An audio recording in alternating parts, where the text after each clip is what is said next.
Olá, você acompanha agora mais um programa Opinião Empresarial, produzido pela Associação Comercial e Industrial de Piracicaba, a CIP, e pelo Sindicato Patronal das Indústrias.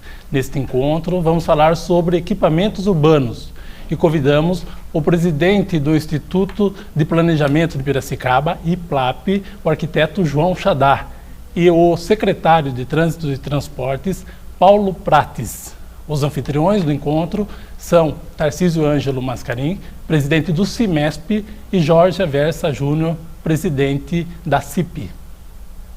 João Chadá, o senhor tem um conhecimento bem amplo da história de Piracicaba e poderia começar essa conversa dizendo um pouco como que o senhor vê Piracicaba e os desafios que a cidade tem daqui para frente.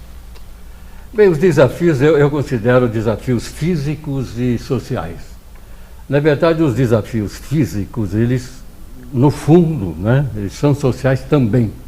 Porque quando se fala em fazer uma ponte pelo prefeito municipal, é realmente uma obra física.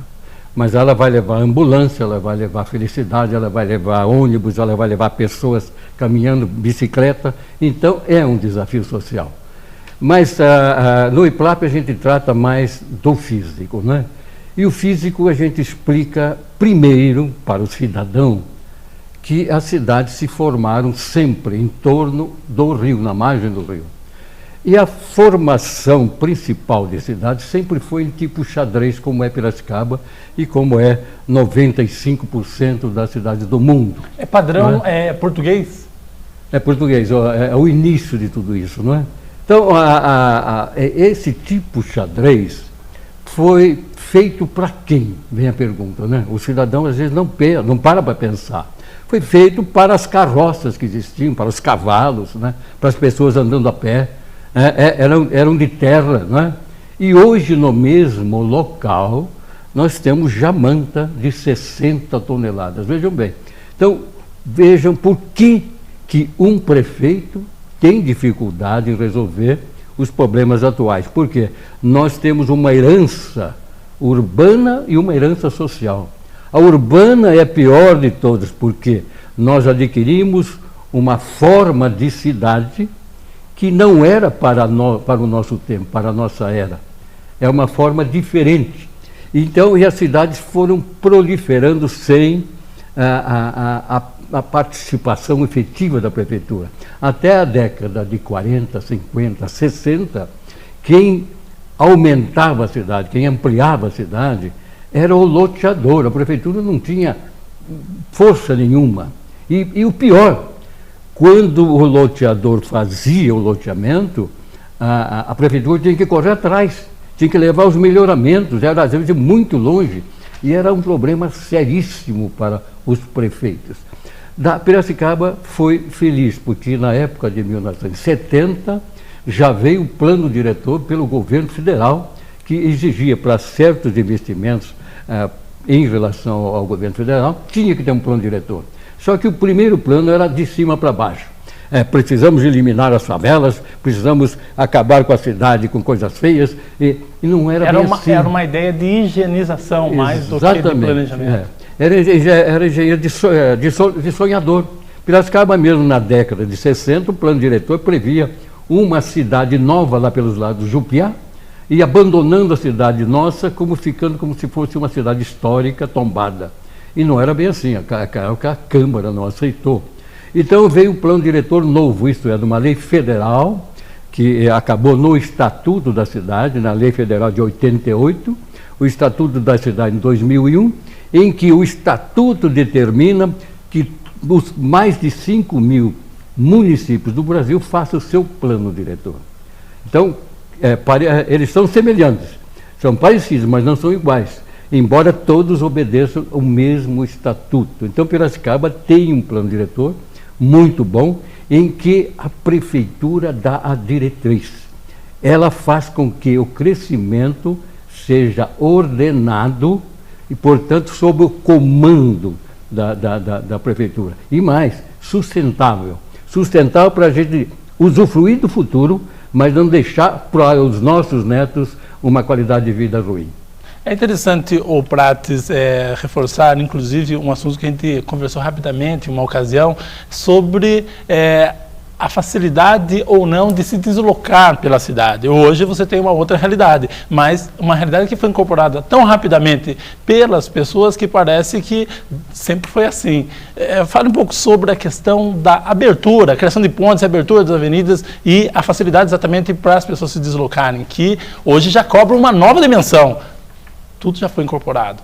Sem dúvida. É um trabalho que foi desenvolvido, já estava no plano de governo do nosso prefeito Bajas Negra, em que o Xadá participou, que é pelo IPRAP, Instituto de Pesquisa, teve a Secretaria de Obras, a Secretaria de Planejamento, a Secretaria de Trânsito e Transporte, Meio Ambiente. Nesse plano diretor todo, nós fomos dando sequência. Como a gente tinha conversado já há um tempo atrás, vamos supor que a gente hoje feche a ponte lá nova do shopping. Se a gente estreitar a Avenida Limeira, Dona Francisca, fechar a ponte lá do Centro Cívico, estreitar, fazer uma pista só na Estrada do Bong, voltar ao que era até 31 de dezembro de 2004. E o que foi feito de planejamento e executado para o que nós temos hoje. Uma cidade como Piracicaba, que aproximadamente 55, chega até 60 veículos novos por dia, das 8 da manhã às 8 da noite, então às 6 da tarde, né? É um trabalho que a gente 24 horas, no trânsito, no transporte, o IPLAP, as pesquisas, os fiscais, os técnicos, que vão dando essas diretrizes e melhorando o quanto antes. Porque nós não podemos esperar uma semana para ver o que aconteceu para corrigir. Nós estamos indo na frente, no transporte coletivo, inclusive e principalmente.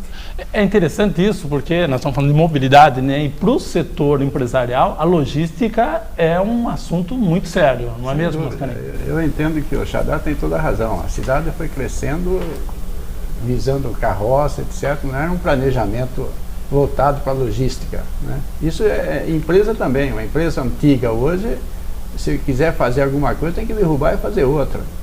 Então, tem razão mesmo, porque a logística é complicada. Eu acho que o principal setor aí da prefeitura, eu acho que é o transporte. Eu acho que o transporte, a logística de transporte, é o que mais o povo lembra. Quer dizer, lembra no trânsito aí, é o mais lembrado do setor. A saúde não é tanto, a educação não é tanto, mas o transporte lembra da mãe, lembra do filho. Isso não tem dúvida. Então, esse planejamento que está sendo feito é muito importante para a cidade. Legal. Aversa, eu sempre acompanhei bastante os jornais aí de cidade, e você via, na década de 30, uma carrocinha parada aqui, um outro veículo parado lá, e ele ficava uma eternidade no meio da rua, até que alguém lembrava e falava, tira de lá, tá ficando feia a paisagem. E hoje a área central da cidade exigiu pelo menos intervenções radicais, porque estava difícil de compatibilizar desenvolvimento econômico com circulação de público, mobilidade. Em todos os sentidos, mobilidade. Exatamente. Você vê alguns números aí, a população cresceu em 10 anos, de 2001 a 2011, 12%. O número de automóveis, 85%. Então nós saímos de 133 mil para 238 mil veículos emplacados em Piracicaba, fora da região, que hoje nós somos uma sede de região, fora os carros que estão localizados aqui. Então, desde esse número de carros saindo dentro do que o Xadá falou, de uma cidade planejada para carroça, para esse tipo de coisa. Então, assim, esse plano de mobilidade é um grande desafio que a prefeitura tem. Encerramos então aqui a primeira parte desta conversa e esperamos você no próximo bloco. Até lá!